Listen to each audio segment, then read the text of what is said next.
ಕೇಳಿದ್ರು ನನಗೆ, ಅಲ್ಲ ಅಜ್ಜಾರ ನಿಮ್ಮ ಮಠದಾಗ ಫೋಟೋ ಹಾಕಿಲ್ಲ ಅಂತ. ಮತ್ತು ನೀವು ಯಾರ್ದು ನೋಡಿದ್ರಿ ಮಠದಾಗ ಅಂತ ಕೇಳಿದ್ ನಾನು. ಒಬ್ರು ಯಾರೋ ಗುಲ್ಬರ್ಗದಿಂದ ಬಂದಿದ್ರು, ನಿಮ್ಮ ಫೋಟೋ ಕಂಡಿಲ್ಲಲ್ಲ, ನೀವು ಮಠದಾಗ ಅಡ್ಡಾಡಿದ್ರೇನು? ಅಡ್ಡಾಡ್ದೆ. ಯಾರ್ದು ಕಂಡಿತು ನಿಮ್ಗೆ? ಅಲ್ಲಿ ಗುರುಗಳು ಶಿವಶಾಂತವೀರ ಸ್ವಾಮಿಗಳ್ದು ಕಂಡಿತು. ಅಲ್ಲ ಮನ್ಯಾಗ ಫೋಟೋ ಯಾರು ಇರ್ತಾವ, ಮಾಲಾಕರು ಇರ್ತಾವ, ಆಳ ಮಕ್ಕಳ ಫೋಟೋ ಯಾರು ಹಾಕಿರ್ತಾರೆ? ಯಾರೂ ಹಾಕೋದಿಲ್ಲ. ಅವ್ರ ಮಾಲಾಕರು ಅಷ್ಟೆ, ಅವ್ರ ಆಳ್ಮಗ ನಾನು.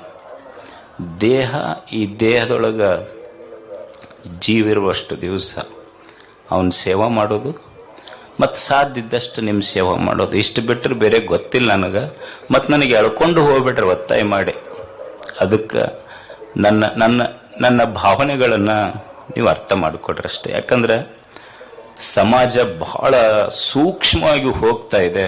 ನನಗೆ ಹೊರಗಿನ ವಿಷಯಗಳಲ್ಲಿ ಆಸಕ್ತಿ ಇಲ್ಲ.